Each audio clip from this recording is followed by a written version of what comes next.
V reach academy YouTube ಚಾನಲಿಗೆ ವೀಕ್ಷಕರೆಲ್ಲರಿಗೂ ಸ್ವಾಗತ. So ಈ ಚಾನೆಲ್ನಲ್ಲಿ ಪ್ರೊಫೆಷ್ನಲ್ ಕೋರ್ಸಸ್ಗಳಾದ CA, CS, CMA ಇದರ ಒಂದು ಅಕಾಡೆಮಿಕ್ ಅಪ್ಡೇಟನ್ನು ನಾವು ಅಪ್ಲೋಡ್ ಮಾಡ್ತಾ ಇರ್ತೇವೆ. ಸೊ ಈ ಚಾನೆಲ್ ಏನಿದೆ ಇದು ವಿ ರೀಚ್ ಅಕಾಡೆಮಿಯ ಕೊಡುಗೆ. ಸೊ ವಿ ರೀಚ್ ಅಕಾಡೆಮಿಯ ಬಗ್ಗೆ ಹೇಳೋದಾದರೆ ಸುಮಾರು ಹಲವಾರು ವರ್ಷಗಳಿಂದ CA, CS, CMA ಈ ಕೋರ್ಸ್ಗಳಿಗೆ ಆಫ್ಲೈನಲ್ಲಿ ತರಬೇತಿ ಕೊಡ್ತಾ ಇರುವಂತಹ ಒಂದು ಸಂಸ್ಥೆ. ಸೊ ಈ ಅಕಾಡೆಮಿಯ ಬಗ್ಗೆ ಹೆಚ್ಚಿನ ಮಾಹಿತಿ ಪಡೆಯೋದಕ್ಕೋಸ್ಕರ ಈ ವಿಡಿಯೋದಲ್ಲಿ ಸ್ಕ್ರೋಲ್ ಆಗುವಂತಹ ಒಂದು ಕಾಂಟ್ಯಾಕ್ಟ್ ನಂಬರಿಗೆ ಕಾಂಟ್ಯಾಕ್ಟ್ ಮಾಡಿದರೆ ಅಕಾಡೆಮಿಯ ಬಗ್ಗೆ ಅಲ್ಲಿ ಇರುವಂತಹ ಕೋರ್ಸ್ನ ಬಗ್ಗೆ ಹೆಚ್ಚಿನ ಮಾಹಿತಿಯನ್ನು ನೀವು ಪಡೆಯಬಹುದು. ಈಗ ಇವತ್ತಿನ ಈ ವಿಡಿಯೋದಲ್ಲಿ ನಾನು ಡಿಸ್ಕಸ್ ಮಾಡಲಿಕ್ಕೆ ಹೊರಟಿರುವಂತಹ ಒಂದು ಕಾನ್ಸೆಪ್ಟ್ ಯಾವುದಂತ ಹೇಳಿದರೆ ಇದು ನಮ್ಮ ಇನ್ಕಮ್ ಟ್ಯಾಕ್ಸ್ ಆ್ಯಕ್ಟಲ್ಲಿ ಬರುವಂಥದ್ದು. ಸೊ ಆದಾಯ ತೆರಿಗೆ ಕಾಯ್ದೆ. ಸೊ ಆದಾಯ ತೆರಿಗೆ ಕಾಯ್ದೆ ಇನ್ಕಮ್ ಟ್ಯಾಕ್ಸ್ ಆ್ಯಕ್ಟ್ 1961. ಸೊ ಆ ಒಂದು ಕಾನೂನಿನ ಪ್ರಕಾರ ಬರುವಂಥ ಇಯರ್ ಕಾನ್ಸೆಪ್ಟ್ ಅಂತ. ಸೊ ಇಯರ್ ಕಾನ್ಸೆಪ್ಟ್ ಅಂತ ಹೇಳಿದ್ರೆ ಈಗ ನಮ್ಮ ಇನ್ಕಮ್ ಟ್ಯಾಕ್ಸ್ ಕಾನೂನು ಏನಿದೆ, income tax act 1961, income tax act 1961 ಏನಿದೆ, ಸೊ ಆ ಒಂದು ಕಾನೂನಿನಲ್ಲಿ ಇರುವಂಥ ಇಯರ್ ಕಾನ್ಸೆಪ್ಟ್. ಸೊ ಈ ಇನ್ಕಮ್ ಟ್ಯಾಕ್ಸ್ ಪೇಮೆಂಟ್ ಮಾಡಬೇಕಾದ್ರೆ ಎಷ್ಟು ಟ್ಯಾಕ್ಸ್ ಅಂಥೇಳಿ ಲೆಕ್ಕಾಚಾರ ಮಾಡಬೇಕು ಮತ್ತು ಆ ಟ್ಯಾಕ್ಸನ್ನು ಪೇಮೆಂಟ್ ಕೂಡ ಮಾಡಬೇಕು. ಸೊ ಹಾಗಾದರೆ ಇನ್ಕಮ್ ಟ್ಯಾಕ್ಸ್ ಕಾನೂನು ಏನು ಹೇಳ್ತದೆ ಅಂತ. ಸೊ ಇನ್ಕಮ್ ಟ್ಯಾಕ್ಸ್ ಕಾನೂನು ಹೇಳುವಂಥದ್ದು ಏನಂತ ಹೇಳಿದರೆ, ಸೊ ಈ ಇನ್ಕಮ್ ಅರ್ನಿಂಗ್ ಅಂದರೆ ಈ ಇನ್ಕಮ್ ಇದೆ ಅಲ್ವಾ, ಸೊ ಇನ್ಕಮ್ ಅರ್ನ್ ಮಾಡುವಂಥದ್ದು ಯಾವ ಇಯರಲ್ಲಂತೆ, ಪ್ರೀವಿಯಸ್ ಇಯರ್. ಸೊ ಈ ಒಂದು ವರ್ಷ ಏನು ಇನ್ಕಮ್ ನೀವು ಅರ್ನ್ ಮಾಡ್ತೀರಾ, ಸೊ ಇನ್ಕಮ್ ಅರ್ನ್ ಮಾಡುವಂಥ ಇಯರನ್ನು ನಮ್ಮ ಇನ್ಕಮ್ ಟ್ಯಾಕ್ಸ್ ಕಾನೂನಲ್ಲಿ ಅದಕ್ಕೆ ಪ್ರೀವಿಯಸ್ ಇಯರ್ ಅಂತ ಹೇಳ್ತಾರೆ. Next assessment. ಅಸೆಸ್ಮೆಂಟ್ ಅಂತ ಹೇಳಿದರೆ ನಿಮ್ಮ ಟ್ಯಾಕ್ಸ್ ಎಷ್ಟು ಅಂಥೇಳಿ ಲೆಕ್ಕಾಚಾರಕ್ಕೆ ಬರುವಂಥದ್ದು. ಸೊ ಅದು ಯಾವ ಇಯರಲ್ಲಿ ಅಂತ ಹೇಳಿದರೆ ಅಸೆಸ್ಮೆಂಟ್ ಇಯರಲ್ಲಿ. ಸೊ ಇನ್ಕಮ್ ನೀವು ಪ್ರೀವಿಯಸ್ ಇಯರಲ್ಲಿ ಅರ್ನ್ ಮಾಡ್ತೀರಾ, ಟ್ಯಾಕ್ಸ್ ನೀವು ಕಟ್ಟಲಿಕ್ಕೆ ಬರುವಂಥದ್ದು ನೆಕ್ಸ್ಟ್ ಅಸೆಸ್ಮೆಂಟ್ ಇಯರಲ್ಲಿ. ಸೊ ಹಾಗಾದರೆ ಈಗ ಉದಾಹರಣೆಗೆ ಹೇಳೋದಾದರೆ ಇನ್ಕಮ್ ಅರ್ನ್ ಮಾಡುವಂಥದ್ದು 2022-23.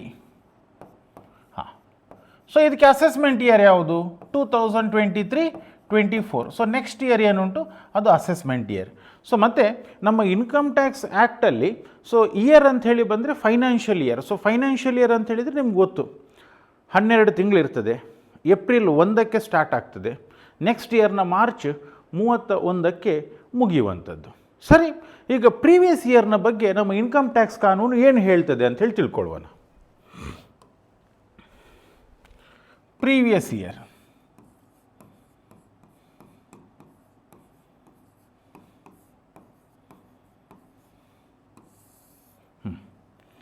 Year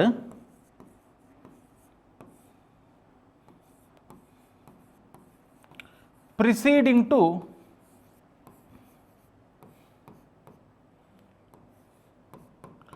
assessment year. So financial year preceding to assessment year. Financial year preceding to assessment year. So assessment year ಏನಿದೆ ಅದರ ಹಿಂದಿನ ಫೈನಾನ್ಷಿಯಲ್ ಇಯರನ್ನು ನಾವು ಪ್ರೀವಿಯಸ್ ಇಯರ್ ಅಂತ ಹೇಳಿ ಕರೆಯುವಂಥದ್ದು. ಈಗ ಫಾರ್ ಎಕ್ಸಾಂಪಲ್ ಅಸೆಸ್ಮೆಂಟ್ ಇಯರ್ 2024-25. ಹಾಗಾದರೆ ಪ್ರೀವಿಯಸ್ ಇಯರ್ ಯಾವುದು ಇದಕ್ಕೆ, ಸೊ ಪ್ರೀವಿಯಸ್ ಇಯರ್ 2023-24. ಅಂದರೆ 2023-24 ಏನು ಒಬ್ಬ ಪರ್ಸನ್ ಇನ್ಕಮ್ ಅರ್ನ್ ಮಾಡ್ತಾನೆ, ಸೊ ಅದು ಅಸೆಸ್ಮೆಂಟ್ ಆಗುವಂಥದ್ದು ನೆಕ್ಸ್ಟ್ ಇಯರಲ್ಲಿ. ಅಂದರೆ ಪ್ರೀವಿಯಸ್ ಇಯರ್ ಅಂತ ಹೇಳಿದರೆ ಸೊ ಇನ್ಕಮ್ ಅರ್ನಿಂಗ್ ಇಯರನ್ನು ಪ್ರೀವಿಯಸ್ ಇಯರ್ ಅಂಥೇಳಿ ಕನ್ಸಿಡರ್ ಮಾಡ್ತೇವೆ. ಈಗ ಮತ್ತೊಂದು ಪ್ರಶ್ನೆ ಏನಂತ ಹೇಳಿದರೆ, ಈ ಪ್ರೀವಿಯಸ್ ಇಯರ್ ಸ್ಟಾರ್ಟ್ ಆಗುವಂಥದ್ದು ಯಾವಾಗ, ಎಂಡ್ ಆಗುವಂಥದ್ದು ಯಾವಾಗ ಅಂತ. So previous year generally start ಆಗುವಂಥದ್ದು 1 ಏಪ್ರಿಲಿಗೆ, ಎಂಡ್ ಆಗುವಂಥದ್ದು ನೆಕ್ಸ್ಟ್ ಇಯರ್ 31 ಮಾರ್ಚಿಗೆ, ಎಂಡ್ ಆಗುವಂಥದ್ದು ನೆಕ್ಸ್ಟ್ ಇಯರ್ 31 ಮಾರ್ಚಿಗೆ. ಜನರಲಿ ಸ್ಟಾರ್ಟ್ ಆಗುವಂಥದ್ದು 1st ಏಪ್ರಿಲಿಗೆ, ಎಂಡ್ ಆಗುವಂಥದ್ದು ನೆಕ್ಸ್ಟ್ ಇಯರ್ 31st ಮಾರ್ಚಿಗೆ. ಬಟ್ ಎಲ್ಲ ಕೇಸಸಲ್ಲೂ ಕೂಡ ಪ್ರೀವಿಯಸ್ ಇಯರ್ 1st ಏಪ್ರಿಲಿಗೆ ಸ್ಟಾರ್ಟ್ ಆಗಿ ನೆಕ್ಸ್ಟ್ ಇಯರ್ 31st ಮಾರ್ಚಿಗೆ ಮುಗೀತದ ಅಂತ. ಸೊ ಮುಗಿಯುವಂಥದ್ದು ಏನಿದ್ರು ನೆಕ್ಸ್ಟ್ ಇಯರ್ 31st ಮಾರ್ಚಿಗೇ. ಬಟ್ ಒಂದು 2 ಸಿಚುವೇಷನಲ್ಲಿ ನಿಮ್ಮ ಪ್ರೀವಿಯಸ್ ಇಯರ್ 1st ಏಪ್ರಿಲ್ನ ಬದಲು ಬೇರೆ ಡೇಟಿಗೆ ಸ್ಟಾರ್ಟ್ ಆಗುವಂಥ ಚಾನ್ಸಸ್ ಇರ್ತದೆ. ಹಾಗಾದರೆ ಅದು 2 ಸಿಚುವೇಷನ್ ಯಾವುದು ಅಂತ. So 2 situation ನೋಡ್ಕೊಳ್ಳುವ.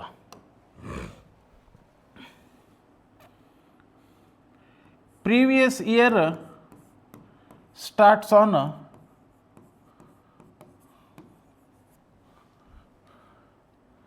other than on 1st April. Other than on 1st April. ನೋಡುವ. ಸೊ ಒಂದು new source of income.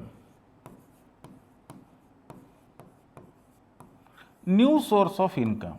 Yes, ಈಗ ನೀವು ಪ್ರೀವಿಯಸ್ ಇಯರಲ್ಲಿ ಒಂದು ಹೊಸ ಸೋರ್ಸ್ ಆಫ್ ಇನ್ಕಮನ್ನು ಅರ್ನ್ ಮಾಡಲಿಕ್ಕೆ ಸ್ಟಾರ್ಟ್ ಮಾಡಿದ್ದೀರಿ ಅಂತ ಎನ್ಸ್ಕೊಳ್ಳು. ಆ ಒಂದು ಹೊಸ ಸೋರ್ಸ್ ಆಫ್ ಇನ್ಕಮಿಗೆ ಏನಿದೆ, ಪ್ರೀವಿಯಸ್ ಇಯರ್ ಸ್ಟಾರ್ಟ್ ಆಗುವಂಥದ್ದು ಆ ಅರ್ನಿಂಗ್ ಮಾಡಿರುವಂಥ ಅರ್ನಿಂಗ್ ಯಾವಾಗದಿಂದ ನೀವು ಮಾಡಲಿಕ್ಕೆ ಸ್ಟಾರ್ಟ್ ಮಾಡ್ತೀರ ಅಲ್ಲಿಂದ ಪ್ರೀವಿಯಸ್ ಇಯರ್ ಕೌಂಟ್ ಆಗ್ತದೆ. ಈಗ ಉದಾಹರಣೆಗೆ ಫೈನಾನ್ಷಿಯಲ್ ಇಯರ್ 2023-24. ಸೊ ಇಲ್ಲಿ ನಿಮಗೆ 1st ಆಗಸ್ಟ್ 2023ಕ್ಕೆ ನಿಮಗೆ ಜಾಬ್ ಸಿಕ್ಕಿತ್ತು ಅಂತ ಎನ್ಸ್ಕೊಳ್ಳುವ. ಅಂದರೆ ಅಲ್ಲಿವರೆಗೆ ನೀವು ಜಾಬಲ್ಲಿ ಇರಲಿಲ್ಲ. For the first time you got the job from 1st August 2023. So ಅಂದರೆ ನಿಮ್ಮ ಸೋರ್ಸ್ ಆಫ್ ಇನ್ಕಮ್, ಆ ಒಂದು ಸ್ಯಾಲ್ರಿ ಇನ್ಕಮ್ ಅರ್ನಿಂಗ್ ಸ್ಟಾರ್ಟ್ ಆದದ್ದು 1st ಆಗಸ್ಟ್ 2023ಇಂದ. ಸೊ ಹಾಗಾಗಿ ಆ ಒಂದು ಸ್ಯಾಲ್ರಿ ಇನ್ಕಮಿಗೆ ಸಂಬಂಧಪಟ್ಟ ಹಾಗೆ ನಿಮ್ಮ ಪ್ರೀವಿಯಸ್ ಇಯರ್ 1st ಏಪ್ರಿಲಿಂದ ಸ್ಟಾರ್ಟ್ ಆಗುವುದಿಲ್ಲ, 1st ಆಗಸ್ಟಿಂದ ಸ್ಟಾರ್ಟ್ ಆಗಿ ನೆಕ್ಸ್ಟ್ ಇಯರ್ 31st ಮಾರ್ಚಿಗೆ ಮುಗೀತದೆ. ಸೊ ಅದೊಂದು exception. So in the case of new source of income for the first time it is earned. Second one,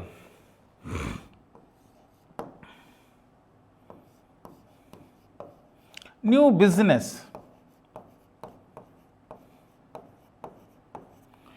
S, ಈಗ ಒಂದು ಹೊಸ ಬಿಸ್ನೆಸ್ ಸ್ಟಾರ್ಟ್ ಮಾಡಿದ್ದು, ಫಾರ್ ದ ಫಸ್ಟ್ ಟೈಮ್ ಒಂದು ಹೊಸ ಬಿಸ್ನೆಸ್ ಸ್ಟಾರ್ಟ್ ಮಾಡಿದ್ದು ಪ್ರೀವಿಯಸ್ ಇಯರಲ್ಲಿ. ಸೊ ಹಾಗಾದರೆ ಆ ಒಂದು ಬಿಸ್ನೆಸ್ಸಿಗೆ ಸಂಬಂಧಪಟ್ಟ ಹಾಗೆ ಪ್ರೀವಿಯಸ್ ಇಯರ್ ಸ್ಟಾರ್ಟ್ ಆಗುವಂಥದ್ದು ಯಾವಾಗ, ಯಾವ ಡೇಟಿಗೆ ಆ ಬಿಸ್ನೆಸ್ ಸ್ಟಾರ್ಟ್ ಆಯಿತು ಅಲ್ಲಿಂದ ಪ್ರೀವಿಯಸ್ ಇಯರ್ ಸ್ಟಾರ್ಟ್ ಆಗ್ತದೆ. ಅಂದರೆ ಈ ಪ್ರೀವಿಯಸ್ ಇಯರ್ ಏನಿದೆ, ಸೊ ಯೂಶ್ವಲಿ 12 ಮಂತ್ಸ್ ಬರ್ತದೆ. ಬಟ್ ಈ ಒಂದು 2 ಕೇಸಸಲ್ಲಿ ನಿಮ್ಮ ಹೊಸ ಇನ್ಕಮ್ ಅರ್ನ್ ಮಾಡಿರುವಂಥ ಡೇಟ್ 1st ಏಪ್ರಿಲ್ ಬಿಟ್ಟು ಬೇರೆ ಯಾವುದಾದ್ರೂ ಡೇಟ್ ಇದ್ದರೆ, ಹೊಸ ಬಿಸ್ನೆಸ್ ಸ್ಟಾರ್ಟ್ ಮಾಡಿರುವಂಥ ಡೇಟ್ 1st ಏಪ್ರಿಲ್ ಬಿಟ್ಟು ಬೇರೆ ಡೇಟ್ ಆಗಿದ್ದರೆ ಲೆಸ್ ದೆನ್ 12 ಮಂತ್ಸ್ ಇರುವಂಥ ಚಾನ್ಸಸ್ ಕೂಡ ಇದೆ. ಸರಿ, ಈಗ ಪ್ರೀವಿಯಸ್ ಇಯರ್ನ ಬಗ್ಗೆ ನಾವು ತಿಳ್ಕೊಂಡೆವು. ಇನ್ನು ಅಸೆಸ್ಮೆಂಟ್ ಇಯರ್ ಅಂತ ಹೇಳಿದರೆ ಏನು ಅಂತ. ಅಸೆಸ್ಮೆಂಟ್ ಇಯರ್ ತುಂಬ ಸಿಂಪಲ್ ಇದೆ. ಸೊ ಅಸೆಸ್ಮೆಂಟ್ ಇಯರ್ನ ಬಗ್ಗೆ ಹೇಳಬೇಕಾದ್ರೆ ಏನು ಹೇಳಿದ್ದಾರೆ ಅಂತ ಹೇಳಿದರೆ, ಇದು 12 ಮಂತ್ಸ್ ಇರುವಂಥ ಒಂದು ವರ್ಷ. Assessment year means it is consisting of 12 months starting on 1st April and ending on the next year 31st March. So ಅದು ಅಸೆಸ್ಮೆಂಟ್ ಇಯರ್. ಬಟ್ ಇಲ್ಲಿ ನಾವು ಒಂದು ಪ್ರಿನ್ಸಿಪಲ್ ಡಿಸ್ಕಸ್ ಮಾಡಲಿಕ್ಕಿದೆ. ಸೊ ಪ್ರಿನ್ಸಿಪಲ್ ಆಲ್ರೆಡಿ ನಾನು ಡಿಸ್ಕಸ್ ಮಾಡಿದ್ದೇನೆ. ಸೊ ನೀವು income earn ಮಾಡುವಂಥ year ಯಾವುದು? Income earned in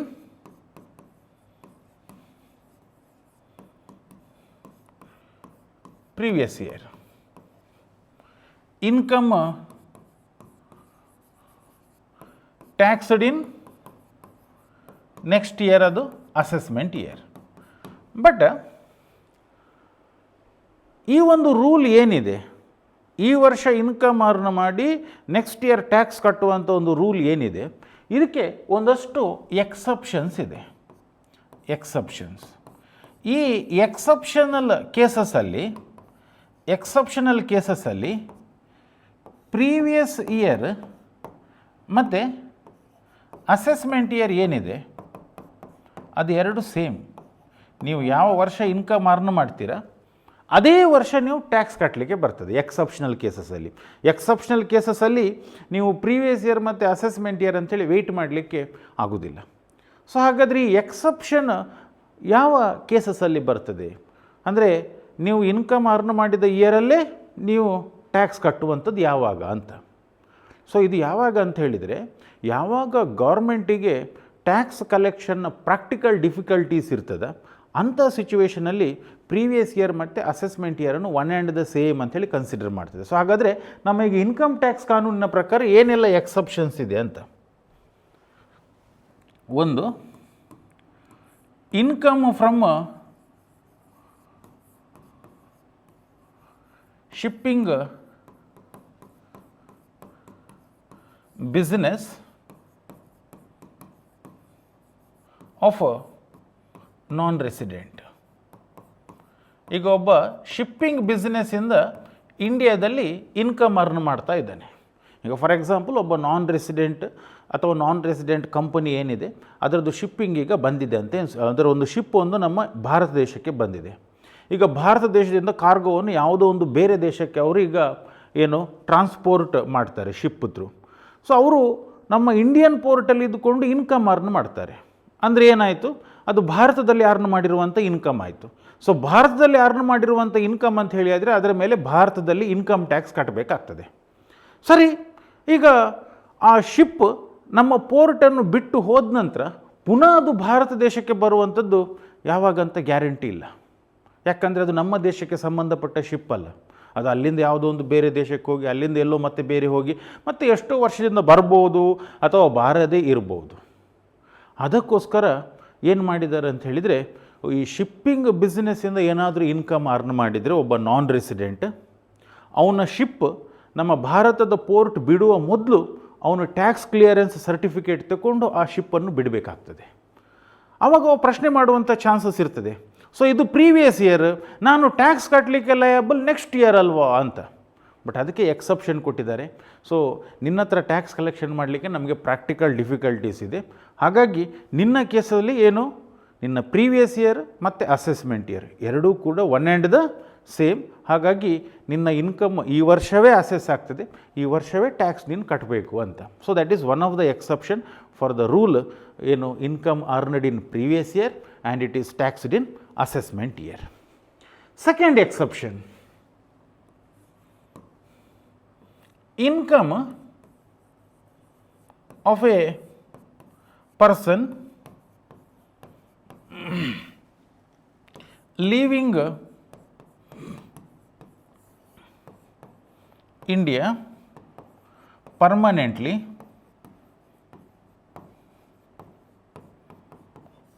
or for a longer duration.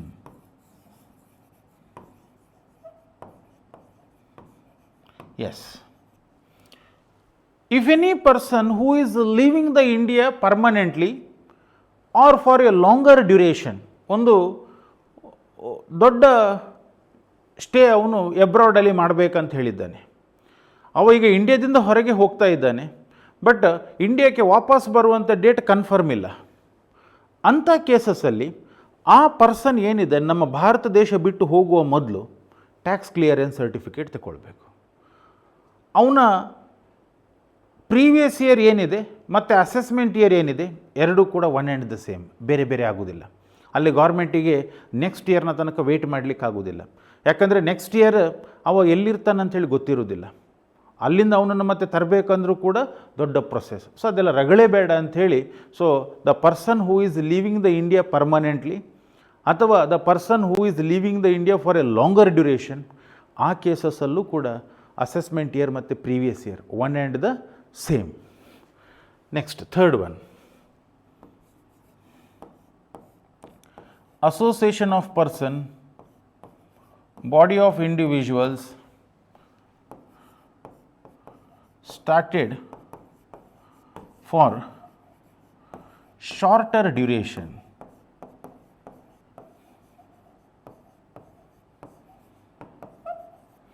Yes, ಈಗ ಅಸೋಸಿಯೇಷನ್ ಆಫ್ ಪರ್ಸನ್ಸ್ ಅಥವಾ ಬಾಡಿ ಆಫ್ ಇಂಡಿವಿಜುವಲ್ಸ್ ಒಂದು ಸಣ್ಣ ಡ್ಯೂರೇಷನಿಗೆ ಒಂದು 15 ದಿವಸ 1 ತಿಂಗಳ ಮಟ್ಟಿಗೆ ಏನೋ ಒಂದು ಸಂಘ ಸಂಸ್ಥೆ ಕಟ್ಟಿದ್ರು, ಅದರಿಂದ ಏನೋ ಒಂದು ಬಿಸ್ನೆಸ್ ಮಾಡಿದರು, ಅದರಿಂದ ಒಂದು ಏನೋ ಇನ್ಕಮ್ ಬಂತು. ಸೊ ಅಂಥ ಕೇಸಸ್ಸಲ್ಲಿ ಆ ಒಂದು ಪರ್ಸನ್, ಆ ಒಂದು ಅಸೋಸಿಯೇಷನ್ ಆಫ್ ಪರ್ಸನ್ ಏನಿದೆ ಅವರ ಟ್ಯಾಕ್ಸಿಂಗ್ ಸೇಮ್ ಇಯರಲ್ಲಿ ಆಗ್ತದೆ. ಯಾಕಂತ ಹೇಳಿದರೆ ಇವರು ನೆಕ್ಸ್ಟ್ ಪುನಃ ಒಟ್ಟಾಗ್ತಾರೆ ಇಲ್ವಾ ಅಂಥೇಳಿ ಗೌರ್ಮೆಂಟಿಗೆ ಗ್ಯಾರಂಟಿ ಇರುವುದಿಲ್ಲ. ಸೊ ಹಾಗಾಗಿ any body of individual, any association of person which is started for the shorter duration, so for them assessment year and the previous year is one and the same. That is the third exception. Fourth one,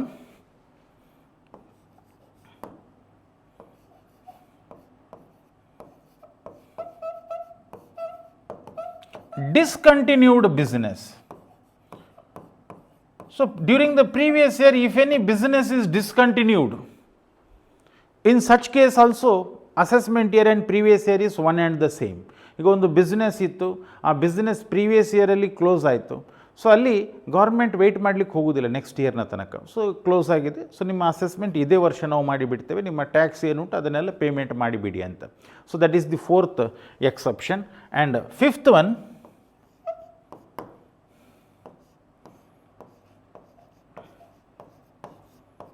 transfer of property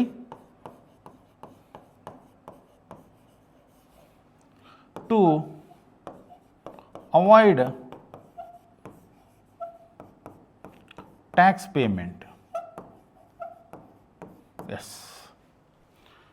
So let us see the ಏನಂತ, transfer of property to avoid the tax payment. In that case also assessment year and previous year is one and the same. Now for example, so ಒಂದು previous ಇಯರಲ್ಲಿ ಒಬ್ಬ huge income earn ಮಾಡ್ತಾ ಇದ್ದಾನೆ, ಸಿಕ್ಕಾಪಟ್ಟೆ income earn ಮಾಡ್ತಾ ಇದ್ದಾನೆ. So definitely ಅವನಿಗೆ ಗೊತ್ತುಂಟು next year ಅವ ಟ್ಯಾಕ್ಸ್ ಕಟ್ಟಬೇಕಾಗ್ತದೆ ಅಂತ. ಒಂದು ವೇಳೆ ಟ್ಯಾಕ್ಸ್ ಕಟ್ಟದಿದ್ದರೆ ಏನಾಗ್ತದೆ ಅಂತ, ಟ್ಯಾಕ್ಸ್ ಕಟ್ಟದಿದ್ದರೆ ಏನಾಗ್ತದೆ, ಅವನು ಪ್ರಾಪರ್ಟಿಯನ್ನು ಸೀಸ್ ಮಾಡ್ತಾರೆ, ಆ ಪ್ರಾಪರ್ಟಿಯಿಂದ ಟ್ಯಾಕ್ಸನ್ನು ರಿಕವರಿ ಮಾಡ್ತದೆ ಗೌರ್ಮೆಂಟ್. ಸೊ ಇದೆಲ್ಲ ಆಗೋದು ಬೇಡ, ಟ್ಯಾಕ್ಸ್ ಕಟ್ಟಲಿಕ್ಕೆ ಅವನಿಗೆ ಮನಸ್ಸಿಲ್ಲ. ಅದಕ್ಕೆ ಅವ ಏನು ಮಾಡ್ತಾನೆ ಅಂತ ಹೇಳಿದರೆ, ಅವನ ಪ್ರಾಪರ್ಟಿಯನ್ನು ಬೇರೆಯವರ ಹೆಸರಿಗೆ ಟ್ರಾನ್ಸ್ಫರ್ ಮಾಡಲಿಕ್ಕೆ ನೋಡ್ತಾನೆ. ಹೆಂಡತಿಯ ಹೆಸರಿಗೆ ಅಥವಾ ಮಕ್ಕಳ ಹೆಸರಿಗೆ, ಪೇರೆಂಟ್ಸ್ನವರ ಹೆಸರಿಗೆ ಏನೋ ಒಂದು ಟ್ರಾನ್ಸ್ಫರ್ ಮಾಡಿ ಬಿಡ್ತಾನೆ. ಯಾಕಂದರೆ ನಾಡ್ದೇನಾದರೂ ಟ್ಯಾಕ್ಸ್ ಪೇಮೆಂಟ್ನ ಒಂದು ಡಿಮಾಂಡ್ ಬಂದರೆ ಆವಾಗ ಏನು ಕೈ ಎತ್ತಿಕೊಳ್ಬೋದವ, ನನ್ನ ಹತ್ರ ಏನೂ ಇಲ್ಲ, ಸರಿ ಎಲ್ಲಿ ಕರ್ಕೊಂಡು ಹೋಗ್ತೀರ ಹೋಗಿ ನಾನು ಬರ್ತೇನೆ. ಸೊ ಜಾಸ್ತಿ ಅಂದರೆ 1 ವರ್ಷ 2 ವರ್ಷ ಒಂದು ಜೈಲಲ್ಲಿ ಕೂತ್ಕೊಂಡು ಬರಬೇಕಾಗ್ಬೋದು ಅಷ್ಟೇ ಅಲ್ವಾ, ಪ್ರಾಪರ್ಟಿ ಉಳಿತಲ್ವ, ಟ್ಯಾಕ್ಸ್ ಕಟ್ಟಿದ್ನವ ಇಲ್ಲ. ಸೊ ಇಂಥ ಕೇಸಸ್ಸಲ್ಲಿ ಏನಾದರೂ ಇನ್ಕಮ್ ಟ್ಯಾಕ್ಸ್ ಡಿಪಾರ್ಟ್ಮೆಂಟಿಗೆ ಡೌಟ್ ಬಂದರೆ ಈ ಪರ್ಸನ್ ಪ್ರಾಪರ್ಟಿಯನ್ನು ಟ್ರಾನ್ಸ್ಫರ್ ಮಾಡ್ತಿರುವಂಥ ಉದ್ದೇಶ ಏನಂತ ಹೇಳಿದರೆ, ನಾಡ್ದು ಟ್ಯಾಕ್ಸ್ ಪೇಮೆಂಟನ್ನು ಅವಾಯ್ಡ್ ಮಾಡೋ ಉದ್ದೇಶಕ್ಕೋಸ್ಕರ ಇವ ಏನು ಮಾಡ್ತಾ ಇದ್ದಾನೆ, ಪ್ರಾಪರ್ಟಿನ ಟ್ರಾನ್ಸ್ಫರ್ ಮಾಡ್ತಾ ಇದ್ದಾನೆ. ಅಂಥ ಕೇಸಸ್ಸಲ್ಲಿ ಇನ್ಕಮ್ ಟ್ಯಾಕ್ಸ್ ಡಿಪಾರ್ಟ್ಮೆಂಟ್ ಇಮಿಡಿಯೇಟ್ಲಿ ಇಂಟರ್ವ್ಯೂನ್ ಆಗಿ ಅವನಿಗೊಂದು ನೋಟಿಸ್ ಕೊಟ್ಟು, ಈ ವರ್ಷದ ನಿನ್ನ ಟ್ಯಾಕ್ಸ್ ಏನುಂಟು ಅದನ್ನು ಫಸ್ಟಿಗೆ ಕಟ್ಟು, ಮತ್ತೆ ನಿನ್ನ ಪ್ರಾಪರ್ಟಿಯನ್ನು ಟ್ರಾನ್ಸ್ಫರ್ ಮಾಡು ಬೇರೆಯವರಿಗೆ ಅಂತ ಕೇಳುವಂಥ ಚಾನ್ಸಸ್ ಇರ್ತದೆ. ಆವಾಗ ಅವ ಹೇಳ್ಬೋದು, ಏನು ನಂದು ಇದು ಪ್ರೀವಿಯಸ್ ಇಯರ್, ಅಸೆಸ್ಮೆಂಟ್ ಇಯರ್ ಇನ್ನು ನೆಕ್ಸ್ಟ್ 1 ಏಪ್ರಿಲಿಗೆ ಬರುವಂಥದ್ದು, ಅಲ್ಲಿ ತನಕ ಸ್ವಲ್ಪ ವೆಯ್ಟ್ ಮಾಡಿ ಅದರ ನಂತರ ನಾನು ಟ್ಯಾಕ್ಸ್ ಕಟ್ತೇನೆ ಅಂತ ಹೇಳುವಂಥ ಎಲ್ಲ ಚಾನ್ಸಸ್ ಇರ್ತದೆ. ಅದಕ್ಕೆ ಎಕ್ಸೆಪ್ಷನ್ ಇದೆ ಇಲ್ಲಿ. ನೀನು ಪ್ರಾಪರ್ಟಿ ಟ್ರಾನ್ಸ್ಫರ್ ಮಾಡ್ತಾ ಇದೆಯಾ, ನಿನ್ನ ಉದ್ದೇಶ ಏನಂತ ಹೇಳಿದರೆ ಟ್ಯಾಕ್ಸ್ ಪೇಮೆಂಟನ್ನು ಅವಾಯ್ಡ್ ಮಾಡುವಂಥದ್ದು, ಅದು ನಮಗೆ ಕನ್ಫರ್ಮ್ ಆಗಿದೆ. ಸೊ ಹಾಗಾಗಿ ನಿನ್ನ ಟ್ಯಾಕ್ಸ್ ಪೇಮೆಂಟಿಗೆ ಬೇಕಾದ ಸರಿಯಾದ ಒಂದು ವ್ಯವಸ್ಥೆ ಮಾಡ್ಕೊ, ಅಥವಾ ಟ್ಯಾಕ್ಸನ್ನು ಈಗಲೇ ಕಟ್ಟಿಬಿಡು ಅಂಥೇಳಿ ಕೇಳುವಂಥ ಅಧಿಕಾರ ಇನ್ಕಮ್ ಟ್ಯಾಕ್ಸ್ ಡಿಪಾರ್ಟ್ಮೆಂಟಿಗಿದೆ. ಸೊ ಇದು 5 ಎಕ್ಸೆಪ್ಷನ್ಸ್ ಯಾವುದಕ್ಕೆ ಸಂಬಂಧಪಟ್ಟ ಹಾಗೆ ಅಂತ ಹೇಳಿದರೆ, ನಾವು ಇನ್ಕಮ್ ಅರ್ನ್ ಮಾಡುವಂಥದ್ದು ಪ್ರೀವಿಯಸ್ ಇಯರಲ್ಲಿ, ಅದೇ ನಾವು ಟ್ಯಾಕ್ಸ್ ಪೇಮೆಂಟಿಗೆ ಲಯಬಲ್ ಆಗುವಂಥದ್ದು ನೆಕ್ಸ್ಟ್ ಇಯರ್, ಅದನ್ನು ನಾವು ಅಸೆಸ್ಮೆಂಟ್ ಇಯರ್ ಅಂತೇಳಿ ಕರಿತೇವೆ. ಬಟ್ ಈ 5 ಕೇಸಸ್ಸಲ್ಲಿ ಅಸೆಸ್ಮೆಂಟ್ ಇಯರ್ ಮತ್ತು ಪ್ರೀವಿಯಸ್ ಇಯರ್ ಇದು ಎರಡೂ ಕೂಡ one and the same. So ಇದು ಸೇಮ್ ಇಯರಲ್ಲೂ ಇನ್ಕಮ್ ಅರ್ನ್ ಮಾಡಿದ ಇಯರಲ್ಲೇ ಅವ ಟ್ಯಾಕ್ಸ್ ಕಟ್ಟಲಿಕ್ಕೆ ಬರುವಂಥದ್ದು. So exceptions number 1, income from shipping business of non resident, any person who is leaving the India permanently or for longer duration.